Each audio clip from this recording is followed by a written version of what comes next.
মন্ত্ৰী যোগেন মহান ডাঙৰীয়া, মন্ত্ৰী প্ৰশান্ত ফুকন ডাঙৰীয়া, আমাৰ মাজত উপস্থিত সাংসদ বিজুলী কলিতা মেধি ডাঙৰীয়ানী, সাংসদ ভুৱনেশ্বৰ কলিতা ডাঙৰীয়া, দিছপুৰ সমষ্টিৰ সন্মানীয় বিধায়ক শ্ৰী অতুল বৰা ডাঙৰীয়া, গুৱাহাটীৰ প্ৰাক্তন সাংসদ শ্ৰীমতী কুইন ওজা ডাঙৰীয়ানী, গুৱাহাটী পৌৰ নিগমৰ মেয়ৰ শ্ৰী মিগেন শৰণীয়া ডাঙৰীয়া, অসম চৰকাৰৰ মুখ্য সচিব শ্ৰী ৰবি কোটা ডাঙৰীয়া, লোক নিৰ্মাণ বিভাগৰ আয়ুক্ত সচিব পৱন টেৰাং ডাঙৰীয়া, মুখ্য অভিযন্তা সঞ্জীৱ শ্যাম ডাঙৰীয়া, জিলা আয়ুক্ত সুমিত চাটাৱন ডাঙৰীয়া, উপস্থিত সুধীবৃন্দ, আই মাতৃসকল আৰু যুৱক যুৱতী বন্ধু বান্ধৱীসকল, গুৱাহাটী মহানগৰীৰ জীৱন ৰেখা স্বৰূপ সদ্য ব্যস্ত গুৱাহাটী শ্বিলং পথৰ ডাউনটাউন পইণ্টৰ ৰুক্মিণী গাঁও পথ আৰু বৰমটৰীয়া সংযোগী পথৰ কেন্দ্ৰত নিৰ্মিত ভগদত্ত উৰণ সেতু দ্বিতীয়খনৰ শুভ উদ্বোধন অনুষ্ঠানত উপস্থিত থাকিবলৈ পাই মই সঁচাকৈয়ে আনন্দিত হৈছোঁ। গুৱাহাটীৰ ভিতৰতে GS ৰোড হৈছে আটাইতকৈ ব্যস্ত পথ।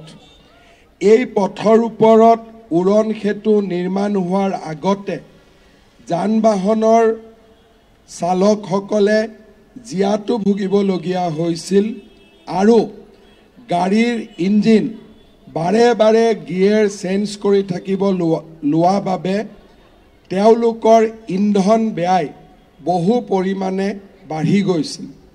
গণেশগুৰিৰ পৰা খানাপাৰালৈ অহাৰ পথত ছুপাৰ মাৰ্কেটত কেনেকুৱা ধৰণৰ যান জঁটৰ ভিৰ আছিল তাক মই ৰাইজক মনত পেলাবলৈ আকৌ এবাৰ অনুৰোধ কৰিম। উৰণীয়া সেতু হোৱাৰ আগতে মালিগাঁও চাৰিআলিত কেনেকুৱা ধৰণৰ যান জঁট আছিল ৰাইজে তাক মনত পেলাবলৈ নিশ্চয় কষ্ট কৰিব নালাগে। গুৱাহাটীৰ RG বৰুৱা পথত ফ্লাইঅভাৰ নিৰ্মাণ হোৱাৰ আগতে চানমাৰীৰ পৰা গণেশগুৰিলৈ আহিবলৈ ৰাইজে কিমান জীয়াতু ভোগ কৰিবলগীয়া হৈছিল তাক নিশ্চয় মই মনত পেলাই দিয়াৰ প্ৰয়োজন নাই। নিশ্চয় ৰাইজক মনত পেলাই দিয়াৰ প্ৰয়োজন নাই ভৰলুমুখত হোৱা যান জঁটৰ বিষয়ে। আজি ভৰলুমুখৰ এলিভেটৰ ৰোডৰ বাবে আমি ভৰলুমুখত যান জঁটৰ ভিৰ আমি কেতিয়াও ভোগ কৰিবলগীয়া অৱস্থাত নাথাকে। ৰাইজক সুবিধা দিয়াই আমাৰ চৰকাৰখনৰ একমাত্ৰ লক্ষ্য। সেয়েহে ডাউনটাউনৰ এই যিটো আমাৰ যান জঁটৰ ভিৰ আছিল তাৰ লগত জোৰা মাৰিবলৈ যোৱা বছৰ আমি Messrs Anil Das construction private লিমিটেডক 660 মিটাৰ দৈৰ্ঘ্যৰ আৰু 17 মিটাৰ বহল এই উৰণীয়া সেতুখন নিৰ্মাণৰ দায়িত্ব দিছিলোঁ। নিৰ্মাণৰ দায়িত্ব দিয়াৰ সময়ত আমি তেখেতক 18 মাহৰ ভিতৰত এই ফ্লাইঅভাৰখন নিৰ্মাণ কৰিবলৈ তেখেতক দায়িত্ব দিছিলোঁ। আজি মই গৌৰৱ কৰোঁ যে এজন থলুৱা অসমীয়া যুৱকে 18 মাহৰ পৰিৱৰ্তে মাত্ৰ 9 মাহতে এই উৰণীয়া সেতুখন গুৱাহাটীবাসীৰ ৰাইজক উপহাৰ দিলে। আপোনালোকে দেখা পাইছে আজি আমি যিসকল অভিযন্তাক ইয়াতে সন্মান জনাইছোঁ এই আটাইবোৰ অভিযন্তা লোক নিৰ্মাণ বিভাগৰ আমাৰ অসমীয়া যুৱ শক্তিৰ এক প্ৰতিনিধি স্বৰূপ। আজি সম্পূৰ্ণ থলুৱা ইঞ্জিনিয়াৰসকলৰ ছুপাৰভিজনত থলুৱা কণ্ট্ৰেক্টৰ এজনে 9 মাহত এই উৰণীয়া সেতুখন নিৰ্মাণ কৰিছে। ভাৰত চৰকাৰৰ এটা সংস্থা মেছাৰ্ছ ৰাইটছ ইণ্ডিয়া লিমিটেডে ইয়াৰ ডিজাইন কৰিছিলে আৰু এই ডিজাইন অত্যন্ত প্ৰযুক্তি সম্পন্ন হোৱা বাবে আমি ৰাইজৰ পৰা মাটি অধিগ্ৰহণ কৰিবলগীয়া হোৱা নাছিল।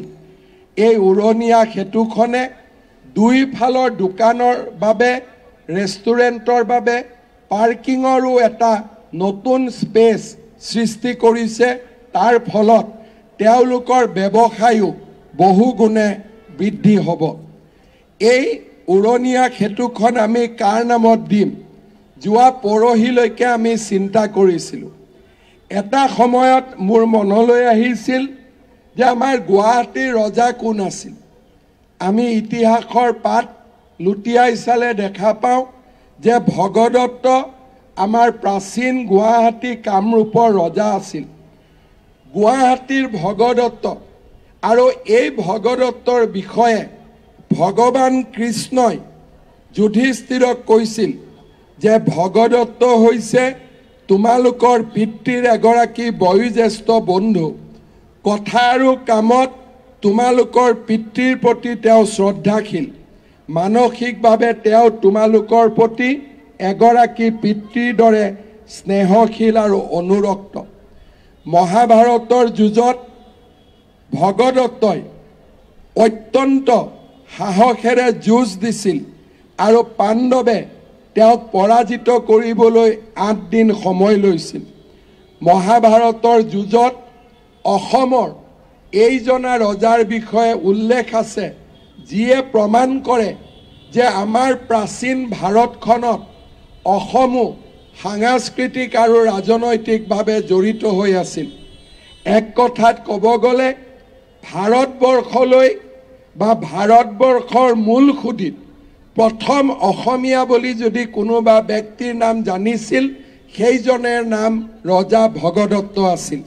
আজি ৰজা ভগদত্তৰ নামত ছুপাৰ মাৰ্কেটৰ ফ্লাইঅভাৰখন আৰু আমাৰ এই যিখন আমি ডাউন টাউনৰ ফ্লাইঅভাৰ, দুইখন ফ্লাইঅভাৰ আমি তেখেতৰ নামত আজি সমৰ্পণ কৰিছোঁ, যাতে অসমৰ নৱপ্ৰজন্মই কামৰূপৰ পুৰণা ইতিহাস, গুৱাহাটীৰ পুৰণা ইতিহাসৰ বিষয়ে জানিবলৈ প্ৰেৰণা পায়।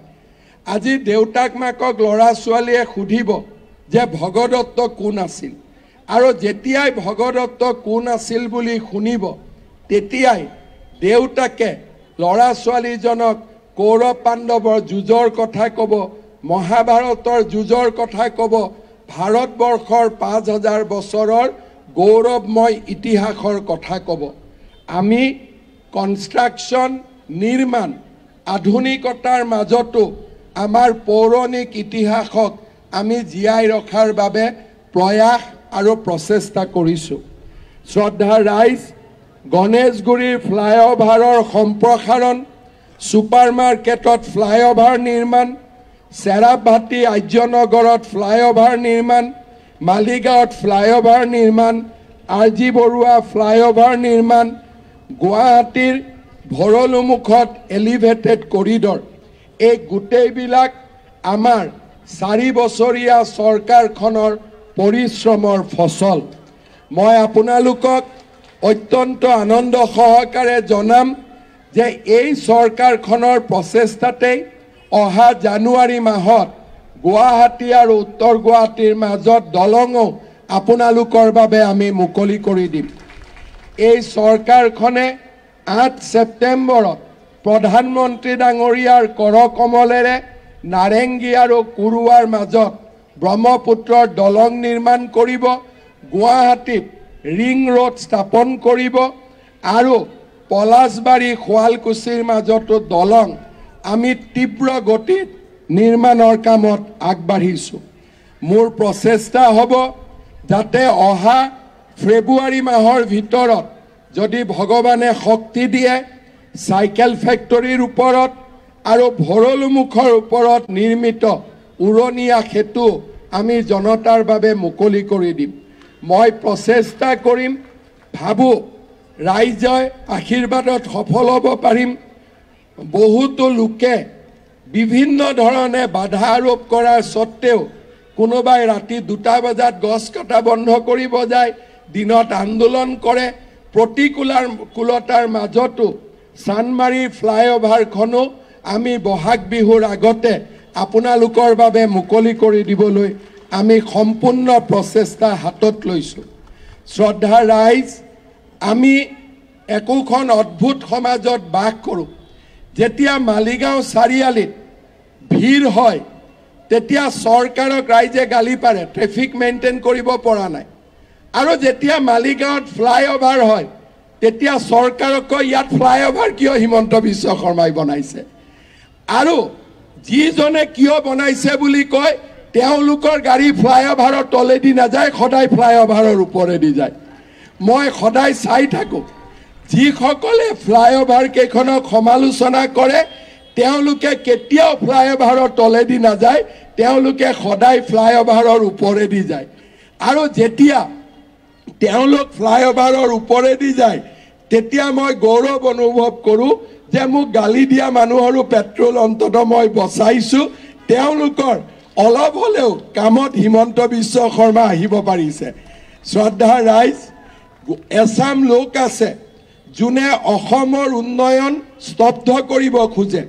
আজি ডিব্ৰুগড়ত আমি 2খন উৰণীয়া সেতু নিৰ্মাণ কৰিছোঁ। কিমান সন্তুষ্ট ডিব্ৰুগড়ৰ মানুহ। আমি অকল গুৱাহাটীতে নহয়, লগে লগে ডিব্ৰুগড়ত আৰু 2খন উৰণীয়া সেতু নিৰ্মাণৰ কামত আগবাঢ়িছোঁ। আজি আপোনালোকে চিন্তা কৰক, যোৰহাটত এখন উৰণীয়া সেতু আমি আৰম্ভ কৰিলোঁ, ৰাইজে ক'লে দ্বিতীয়খন কৰক, দ্বিতীয়খন কৰিলোঁ, তৃতীয়খনো আৰম্ভ কৰিলোঁ।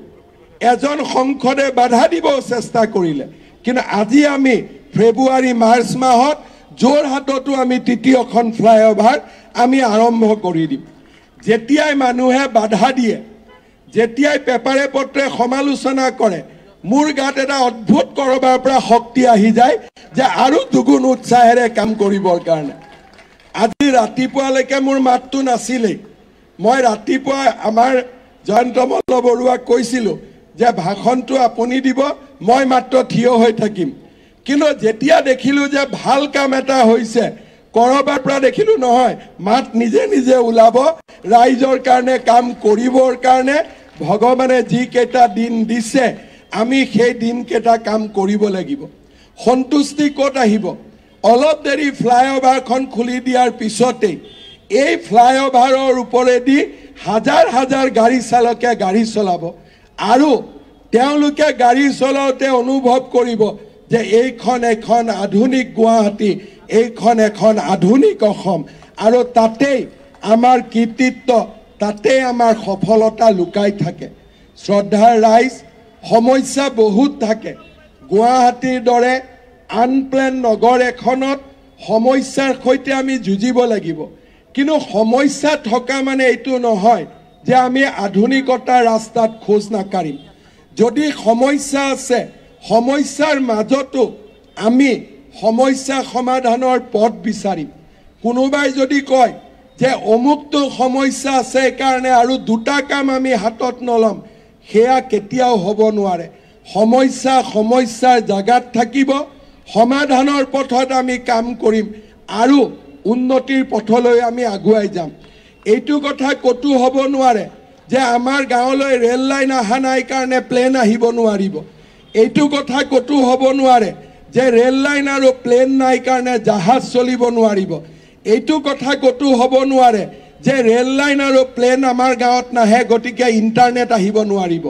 আমি সমস্যাৰ সৈতে যুঁজিম আৰু তাৰ মাজেদি আমি আমাৰ জননী জন্মভূমিক আগুৱাই লৈ যাবলৈ চেষ্টা কৰিম।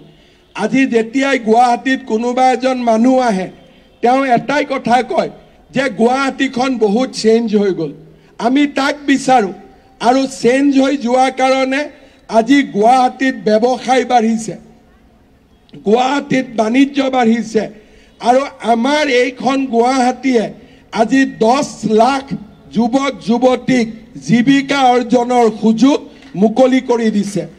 এইখন গুৱাহাটী আজি ডাঙৰ হৈছে বাবে ইয়াত নিতৌ শ্ব'ৰুম আহিছে, দোকান আহিছে, কাৰখানা আহিছে, উদ্যোগ আহিছে আৰু আমাৰ ৰাজ্যখনৰ যুৱক যুৱতীক এইখন গুৱাহাটীয়ে আজি কৰ্মসংস্থাপনৰ সুবিধা দিছে। দিল্লীয়ে যেনেকৈ উত্তৰ ভাৰতক কৰ্মসংস্থাপনৰ সুবিধা দিয়ে, বোম্বাই আহমেদাবাদে যেনেকৈ পশ্চিম ভাৰতক কৰ্মসংস্থাপনৰ সুবিধা দিয়ে, হায়দৰাবাদ বেংগলোৰ আৰু চেন্নাইয়ে যেনেকৈ আমাৰ দক্ষিণ ভাৰতক কৰ্মসংস্থাপনৰ সুবিধা দিয়ে, কলিকতাই যেনেকৈ পূব ভাৰতক আজি নিয়োগৰ সুবিধা দিয়ে, আমাৰ গুৱাহাটীয়ে আজি অসম নহয় সমগ্ৰ উত্তৰ পূৰ্বাঞ্চলৰ ৰাইজক আজি কৰ্মসংস্থাপনৰ সুবিধা দিছে।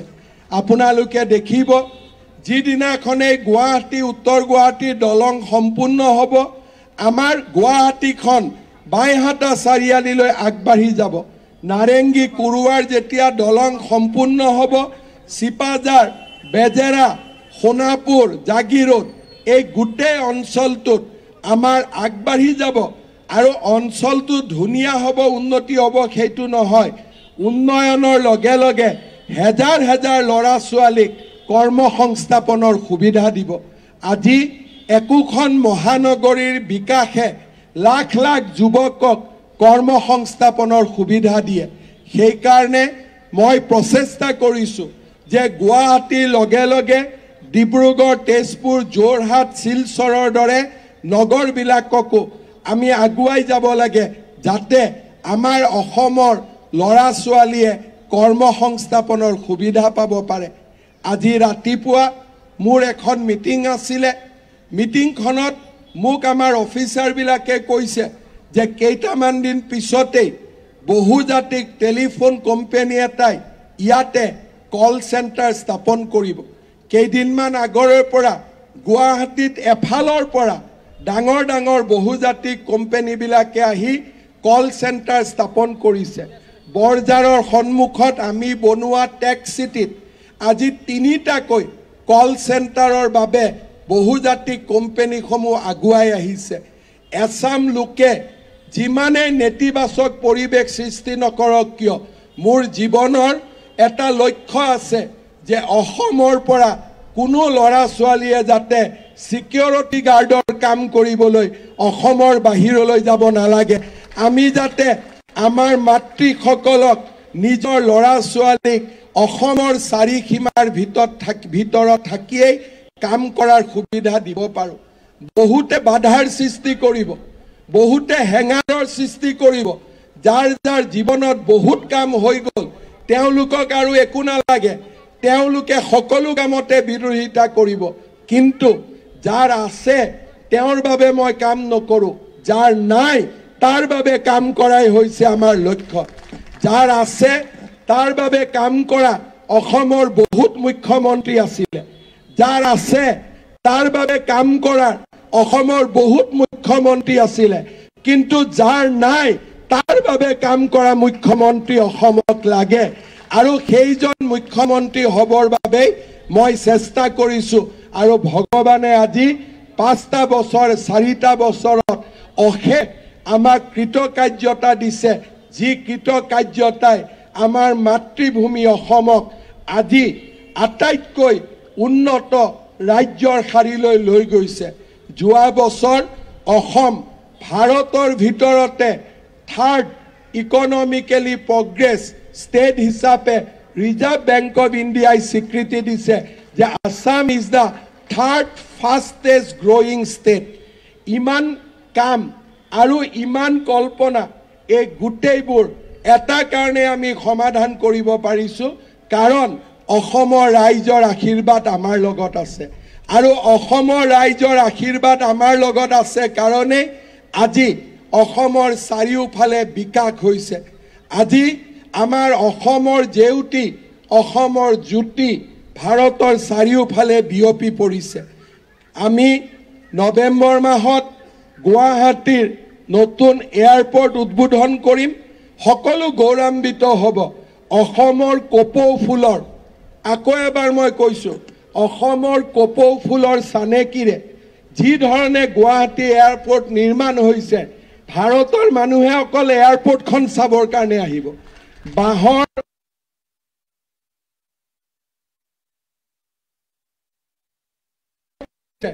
এয়াৰপোৰ্টৰ লগত 6 লেনযুক্ত ৰাস্তা হৈছে। আৰু যোৱা কেইদিনমান আগতে মই নীতিন গাডকাৰী ডাঙৰীয়াক সাক্ষাৎ কৰিছিলোঁ।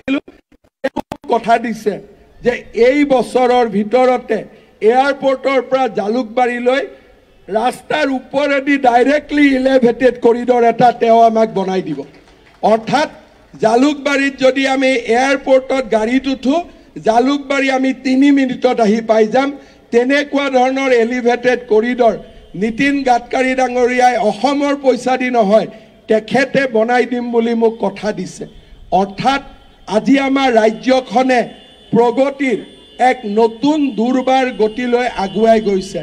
মই ৰাইজৰ আশীৰ্বাদ বিচাৰিছোঁ। গুৱাহাটীৰ সমস্যা বহুত আছে। সমস্যা মই সৃষ্টি কৰা নহয়, আপোনালোকে সৃষ্টি কৰা নহয়। আমাৰ সমস্যা বহুদিনৰ সমস্যা। সমস্যা সমাধানৰ বাবে আমি যুঁজিম। কিন্তু সমস্যা এনেকুৱা হ'ব নোৱাৰে যে গুৱাহাটীত কোনোবা এটা অঞ্চলত সমস্যা আছে বুলি চাৰিওফালে গুৱাহাটীখন ৰখি যাব। গুৱাহাটী চলি থাকিব, গুৱাহাটী আগবাঢ়ি থাকিব আৰু তাৰ মাজতেই আমি সমস্যা সমাধানৰো পথ বিচাৰি পাম। পুনৰ এবাৰ যিসকলে কিয় ফ্লাইঅভাৰ বনাইছে বুলি মোক সমালোচনা কৰে তেওঁলোকক মই এটাই উত্তৰ দিম যে অসমৰ চাৰিওফালে মই ফ্লাইঅভাৰ বনাম, চাৰিওফালে মই ফ্লাইঅভাৰ বনাম, এক জেগাত নহয়।